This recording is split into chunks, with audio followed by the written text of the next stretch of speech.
Mawkpward, Part A.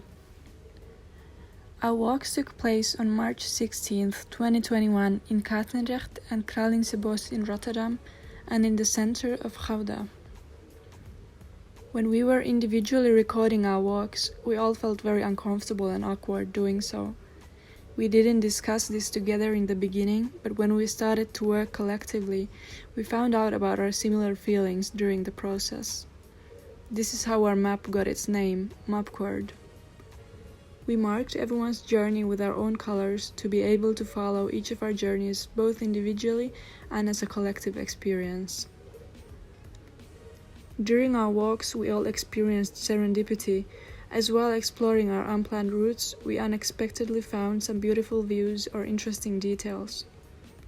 It was also a good exercise on breaking out of homophily. Even if we were in at least relatively familiar cities, we found or paid attention to new things that we hadn't seen before. We also got out of our comfort zone by awkwardly talking to ourselves on the streets. On the other hand, we experienced homophily when we were all having the same feelings about recording ourselves and about listening to our recordings. The assignment brought us closer to each other as we really had to listen and imagine what the other person was experiencing. Hey guys, I'm gonna talk about how we went to work and what everybody's part was in our collaboration map. So first of all, we had a meeting for in which style and concept we will go for in this project.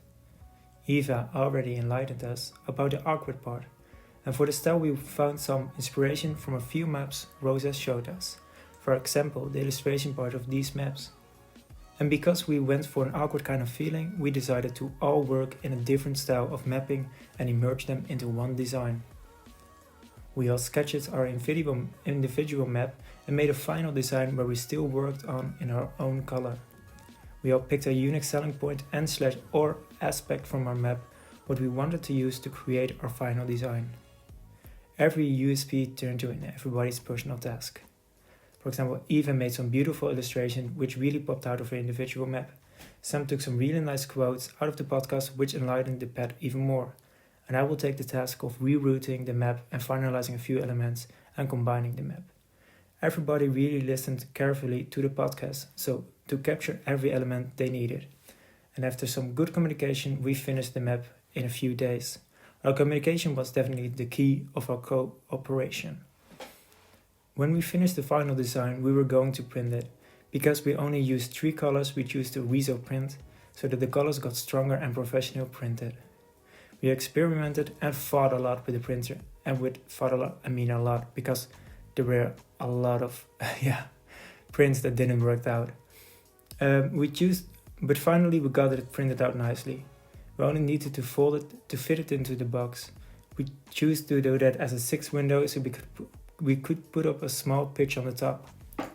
We wrapped it in some plastic so it was a little bit harder to take out, which is also kind of awkward. This is what our end result looked like.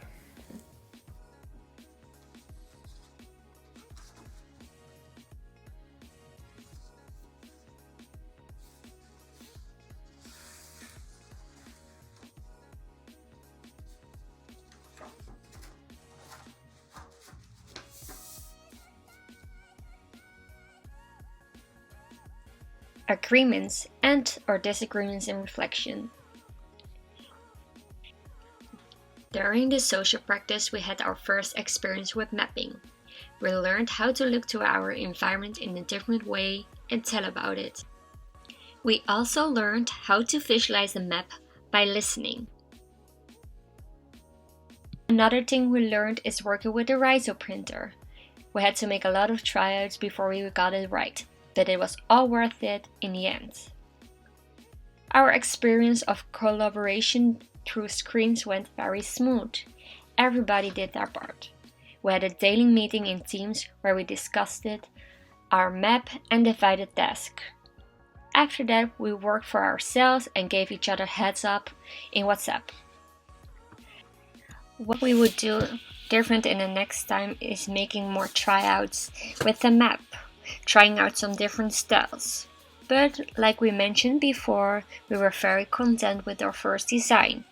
We did some small adjustments like making the font bigger and playing around with illustrations, but nothing big. But, as Ruth says, in a short time like this, if you have a good solution, stick with it. During our time in the publication station, we would like to try more different printing techniques, but we didn't have the time for that. We're gonna bring the concept of xenophilia to our own major. It is important to embrace the difference in people and learn from it, like we did in this major. Thank you for listening to our presentation.